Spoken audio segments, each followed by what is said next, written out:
of the arcane arts had made the borough residents unruly, dangerous even.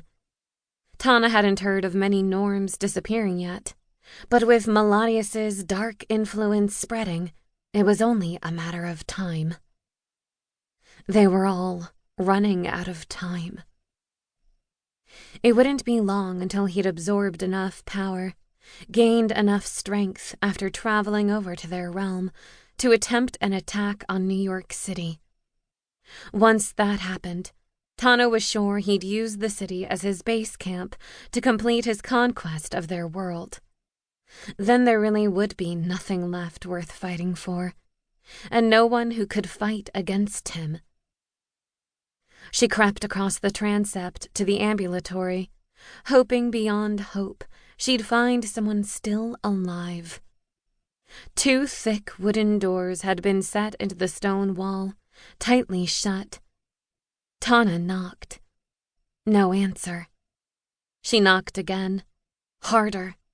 Then she tried the handle, applying perhaps more pressure than necessary, until the old iron grip snapped off and the door creaked open.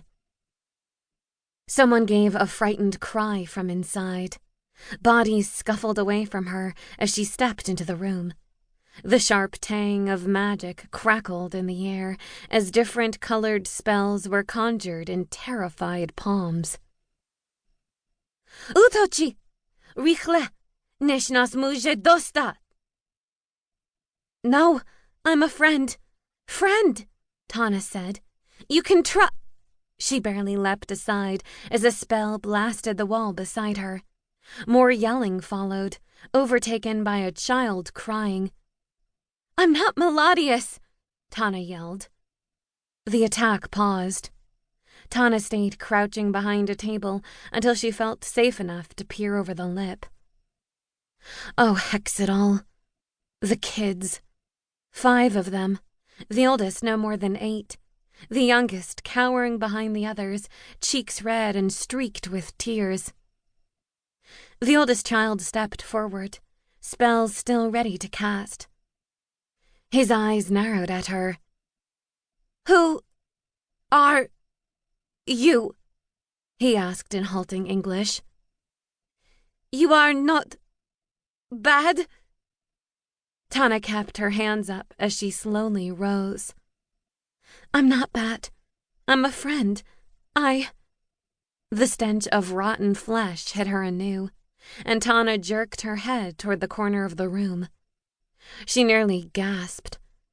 A man, one of the mages most likely, lay dead, caked in dried blood. It looked as though he'd bled out, probably in front of his students. Tana swallowed a growing lump in her throat. She had to keep it together. This was not the time or place to grow squeamish. Where are your other masters? Where are the mages? The boy's face hardened, his eyes speaking of a horror he would never reveal.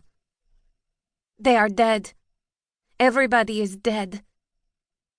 The younger child sobbed louder before one of the girls managed to comfort him. Tana's spirits plummeted. She closed her eyes for a brief moment, letting that sink in. Another council. Gone. But at least here there were these few survivors.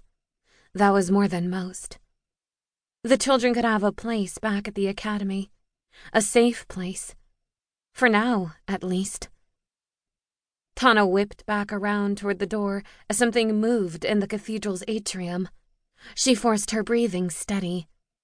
I'm going to get you out of here, she said, keeping her voice light. I'll take you somewhere safe. The older boy's eyes narrowed. Safe? He said the word like he couldn't believe it was possible. Where? New York City. Have you heard of it?